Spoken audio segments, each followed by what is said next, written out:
I'm here in the beautiful Marrakesh for WAGA 2022, and we're coming to the end of the final day, which is very sad.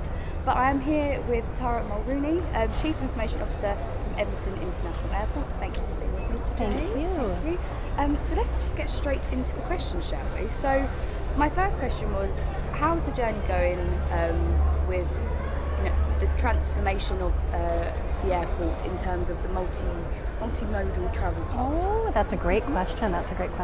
Well, we're working on a concept. Edmonton is actually an inland port, and we have our own free trade zone. So we're working on a concept to actually leverage our new investment in cargo to bring cargo through British Columbia, through our inland port, and then into the United States.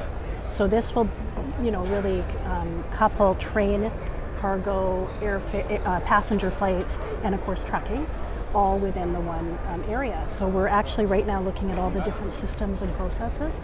And one of the challenges we've put out to the vendor community is, can we use, as an example, a baggage system to also double as a way to load cargo onto an aircraft? So, wow, okay, interesting. Yeah. And in terms of working alongside ACI, yes, is there anything going on there, some new initiatives or projects going on?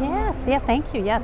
So I was recently appointed as the chair of the World IT Steering Committee's Cyber Working Group. And we're putting together a multi-year roadmap where we're going to have deliverables every quarter or so, with a focus of really providing practical help and workshops and mentoring to small and medium-sized airports. It's such a huge threat, and it's such a huge area of focus, but so many airports don't have the resources to really help. So we're hoping that we can get a bunch of volunteers from the aviation community.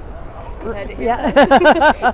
Please send me an email or send airport. Send me to volunteer to be part of those deliverables and to work as a team to really improve our maturity overall.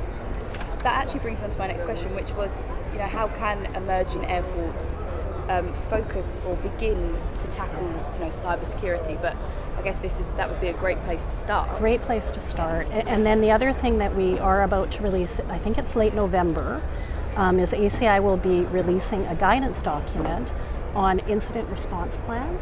But in that, we have a set of prerequisites. So sort of, what are the top 10 things you should do if you're just starting out on the cyber resilience journey? So please look for that publication, and we hope it will give you some really specific guidance. Absolutely. Yeah. How can airports utilise new technologies, but also innovation to excel the passenger experience, to take it to that next level? Great question. So I think the first thing to do is, don't assume because you're a passenger, you know what passengers really want in your airport. So we've been doing a lot of design thinking work and really working to understand how it really feels to journey through the airport. It's hard sometimes when you're a subject matter expert of your own airport, you make assumptions.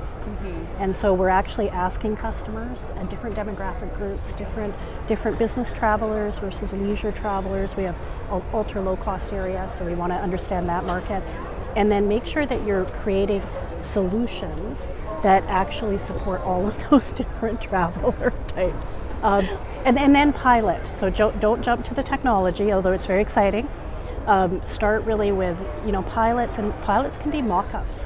Pilots can be walkthroughs, right? They don't have to be buying technology and investing in it. Absolutely. So actually, I'm going a bit off piste here, but I think one thing I've really noticed from this event is we're talking a lot about passenger demographics, how it's changing, the different types of passengers. Yes. But from being quite senior in an airport, how do you approach that? You can't put every single passenger in a box. Right. But you have to find a way to appeal to everyone and to make it a happy experience. True. So where do you begin with that? Yeah. Well, so I think it is important to try to understand your segments, right? So I was speaking with someone here from Marrakesh Airport, and they were saying one of their big needs for passengers are all the different languages, because there's such an international point. For us, we're more of a connector hub, so the language piece is somewhat relevant, but not as relevant. So I think you do really have to spend the time to understand. And then, some things don't cost money. Right, so we looked at some technology for our information commons, and that would allow you to chat. And for all of us, young people like yourself, for all of you, you'd be like, I don't even have to talk to anyone in the airport, I can just do that. But what we learned from some of our other passengers is they want to talk to someone. So again, balance that investment with the tech, with investment in people. Absolutely, the human touch is still crucial. Really important, especially right now. Yes, we've hit that. I know it's persistent. It really it's is. very, Anyway, so can you explain in your own words what to you a smart airport means? Ooh.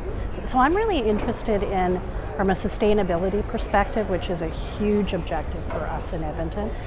We are an oil and gas province. So us really shifting that curve and being truly green is really important. So for me, smart building, smart facility, it's such an obvious improvement. With our weather conditions, with our heating and cooling, we can drive so much efficiency and automation and just do a better thing for the environment. Absolutely. And we touched upon passenger types, but how can airports drive the idea of creating an independent passenger? Ooh, an independent passenger. That's a great concept I haven't really thought about.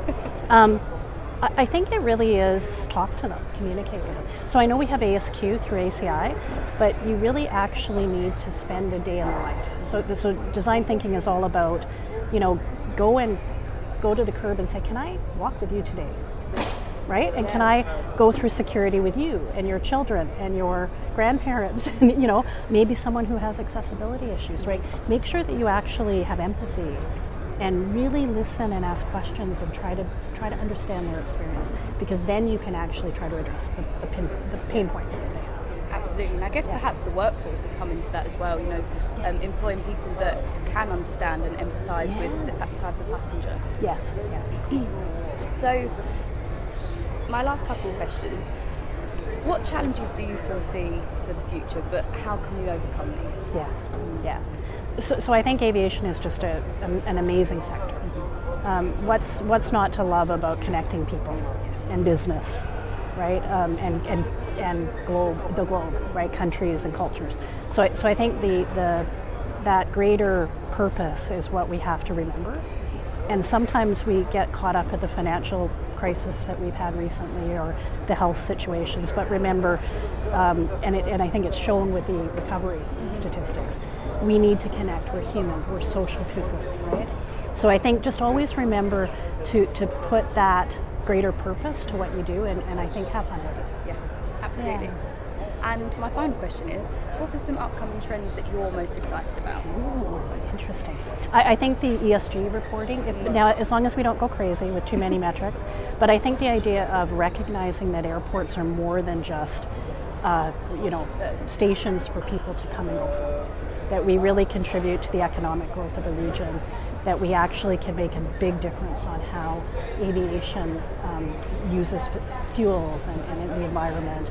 I think we can be a sector that actually transitions through that carbon issue, unlike some other sectors that kind of ignore it. We're really taking it seriously. Absolutely. So I'm excited. Yeah, very exciting future ahead. Yeah. Yes. Well, thank you very much for your Well, time thank today. you. Thank you.